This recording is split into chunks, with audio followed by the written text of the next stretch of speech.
Timeless tarot guidance ആണ്. അപ്പൊ നിങ്ങളുടെ ജീവിതത്തിലേക്ക് നിങ്ങൾ വൈകാതെ തന്നെ നിങ്ങൾക്ക് ഒരു ഒരു ഇൻവിറ്റേഷൻ എന്നാണ് കാണുന്നത്. ചിലപ്പോൾ ഒരു അവസരമായിരിക്കാം. ഒരു ഇൻവിറ്റേഷൻ ഇൻ ദ സെൻസ് ഇപ്പൊ ഒരു ജോലിയുടെ സിനാരിയോയിൽ പറയുകയാണെങ്കിൽ നിങ്ങൾക്കൊരു ജോബ് ഓഫർ നിങ്ങളിലേക്ക് വരുമ്പോൾ ആ ജോലിയിലേക്ക് അല്ലെങ്കിൽ ആ കമ്പനിയിലേക്ക് ആ ടീമിലേക്ക് നിങ്ങൾ ഇൻവൈറ്റ് ചെയ്യുന്നതിന് തുല്യമാണ്. ഓക്കെ, ആ രീതിയിൽ കാണാം.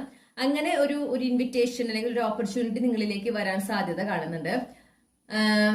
നിങ്ങൾ പ്രതീക്ഷിക്കാത്തതായിരിക്കാം, നിങ്ങൾ ആവശ്യപ്പെടാത്തതായിരിക്കും, നിങ്ങൾ തേടി പോകാത്തതായിരിക്കും. പക്ഷെ അത് നിങ്ങളിലേക്ക് ആ ഒരു മുൻകൂട്ടി നിശ്ചയിച്ച ഡിവൈൻ ടൈമിങ്ങിന്റെ ബേസിൽ അത് വരുന്നുണ്ട്.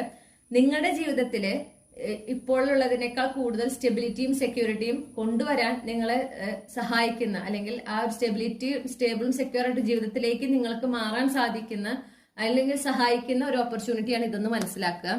ആ വരുന്ന ഇൻവിറ്റേഷൻ അല്ലെങ്കിൽ ആ ഒരു അവസരം അത് ഏത് രീതിയിലാണോ അത് ഓരോരുത്തർക്കും വ്യത്യസ്തമായിരിക്കും. ചിലർക്ക് കരിയർ ബേസ്ഡ് ആയിരിക്കും, ചിലർക്ക് സാമ്പത്തികമായിട്ട് ബന്ധപ്പെട്ടിട്ടായിരിക്കും, ചിലർക്ക് ബിസിനസ്സുമായി ബന്ധപ്പെട്ടിട്ടായിരിക്കും, ചിലർക്ക് റിലേഷൻഷിപ്പുമായിട്ട് ബന്ധപ്പെട്ടിട്ടായിരിക്കും. നിങ്ങളുടെ സാഹചര്യത്തിനനുസരിച്ച് നിങ്ങൾ അതിനെ മനസ്സിലാക്കിയെടുക്കുക. അത് വരുമ്പോൾ നിങ്ങൾ റെസിസ്റ്റ് ചെയ്യാൻ പാടില്ല എന്ന് പറയുന്നു. നിങ്ങളത് റെസിസ്റ്റ് ചെയ്യാനുള്ള സാധ്യത വളരെ കൂടുതലാണ്. ആ ഒരു ഓഫർ അല്ലെങ്കിൽ ഓപ്പർച്യൂണിറ്റി വരുമ്പോൾ എനിക്കിതൊന്നും വേണ്ട, ഇതല്ല ഞാൻ ഉദ്ദേശിക്കുന്നത് എന്ന് പറഞ്ഞിട്ട് അല്ലെങ്കിൽ എന്തെങ്കിലും ഒരു കാരണം കണ്ടി നിങ്ങൾ അതിനെ റെസിസ്റ്റ് ചെയ്യാൻ വളരെ വളരെ സാധ്യത കാണുന്നുണ്ട്. പക്ഷെ അതല്ല വേണ്ടത്. ഓക്കെ, നിങ്ങൾക്ക് ഇൻറ്റ്യൂട്ടീവ്ലി അറിയാം നിങ്ങൾ അത് സ്വീകരിക്കേണ്ടതാണെന്ന്. നിങ്ങളുടെ ആ ഇന്നർ ഗൈഡൻസിനെ ഫോളോ ചെയ്യുക. നിങ്ങളുടെ ഇൻറ്റ്യൂഷൻ എന്താണ് പറയുന്നത് അതനുസരിച്ച് മുന്നോട്ട് പോകുക. ഓക്കെ, എനിക്ക് തോന്നുന്നു കരിയർ ഒക്കെ ആണെങ്കിൽ ശരിക്കും നിങ്ങളുടെ ആ ഡ്രീം ജോബ്, ഓക്കെ, നിങ്ങൾ ആഗ്രഹിക്കുന്ന ഒരു ഡ്രീം വർക്ക് എൻവയോൺമെന്റ് ഒക്കെ ഉണ്ടല്ലോ, അതിലേക്ക് എത്താനായിട്ട് ഈ ഒരു ഓപ്പർച്യൂണിറ്റി സഹായിക്കും. അപ്പൊ അത് നിങ്ങൾക്ക് ഇപ്പൊ മനസ്സിലാവില്ലെങ്കിലും അത് നിങ്ങളെ സഹായിക്കുമെന്ന് മനസ്സിലാക്കുക. നിങ്ങളുടെ ഇൻറ്റ്യൂഷൻ അതാണ് പറയാം. അപ്പൊ അതുകൊണ്ട് തന്നെയാണ് നിങ്ങളുടെ ഇൻറ്റ്യൂഷൻ ആ ഒരു ഓഫർ ആക്സെപ്റ്റ് ചെയ്യാൻ അല്ലെങ്കിൽ ഓപ്പർച്യൂണിറ്റി ആക്സെപ്റ്റ് ചെയ്യാനാണ് നിങ്ങളോട് പറയാ.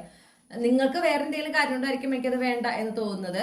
അപ്പൊ അത് നിങ്ങളോട് പറയുന്നത് എന്താന്ന് വെച്ചിട്ടുണ്ടെങ്കിൽ അങ്ങനെ ഒരു ഓപ്പർച്യൂണിറ്റി വരുമ്പോ നിങ്ങളും ആവശ്യപ്പെടാതെ നിങ്ങളിലേക്ക് വരുമ്പോ എന്തിന്റെ പേരിലാണെങ്കിലും അത് വേണ്ടാന്ന് വെക്കാൻ പാടില്ല. ഓക്കെ, വേണ്ടാന്ന് വെക്കാൻ പാടില്ല. നിങ്ങളുടെ ഇൻറ്റ്യൂഷൻ, നിങ്ങളുടെ ആ ഒരു ഇന്നർ ഗൈഡൻസ്, നിങ്ങളുടെ ഗട്ട് ഫീലിംഗ് പറയുന്നത് അനുസരിച്ച് നിങ്ങൾ എന്ത് ചെയ്യണം, നിങ്ങൾ മുന്നോട്ട് പോകണം. ഇനി നിങ്ങളുടെ ഗട്ട് ഫീലിംഗ് പറയുന്നത് എന്താ പറയാ, വേണ്ട വേണ്ട വേണ്ട എന്ന് പറയുന്നുണ്ടെങ്കിൽ അത് വേണ്ട. ഓക്കെ, എന്താണോ നിങ്ങളുടെ ഗട്ട് ഫീലിംഗ് പറയുന്നത് അതാണ് നിങ്ങൾ കേൾക്കേണ്ടത്. അല്ലാതെ ആ ഒരു ഓഫറിനെ കുറിച്ച് കേട്ടിട്ട് നിങ്ങൾക്ക് തോന്നുന്ന ആ തോന്നലല്ല, നിങ്ങളുടെ ഉള്ളിന്റെ ഉള്ളില് നിങ്ങളുടെ ആ ഒരു ഇൻറ്റ്യൂഷൻ നിങ്ങളോട് പറയുന്ന കാര്യങ്ങളാണ് നിങ്ങൾ ഫോളോ ചെയ്യേണ്ടത്. ഓക്കെ, അപ്പോൾ ഇവിടെ ഒരു റെസിസ്റ്റന്റ് എനർജി എനിക്ക് കിട്ടുന്നുണ്ട്. നിങ്ങൾ കുറച്ചൊന്ന് സ്ട്രെസ്ഡ് ആകാനും വേണ്ടാന്ന് വെക്കാനും കട്ട് ആൻഡ് റൈറ്റ് ആയിട്ട് നോ പറയാനൊക്കെ ഒരു സാധ്യത കാണുന്നു. അത് ചെയ്യരുത്. ഡെഫിനറ്റ്ലി ആ ഒരു ഓപ്പർച്യൂണിറ്റി നിങ്ങൾ എക്സ്പ്ലോർ ചെയ്യണം. കാരണം നിങ്ങൾക്ക് കാണാൻ പറ്റാത്തൊരു സാധ്യത, ഓക്കെ, നിങ്ങളുടെ ജീവിതത്തിൽ ഒരു സ്റ്റെബിലിറ്റി സെക്യൂരിറ്റിയും കൊണ്ടുവരാൻ പറ്റുന്ന അത്രയും ഒരു പൊട്ടൻഷ്യൽ ഉള്ള ഒരു ഓപ്പർച്യൂണിറ്റിയാണ് അല്ലെങ്കിൽ ഒരു ഇൻവിറ്റേഷൻ ആണ്, ഒരു കമ്മ്യൂണിക്കേഷൻ ആണ് സംഭവിക്കാൻ പോകുന്നത്. അപ്പൊ അതിനെ സ്വീകരിക്കുക.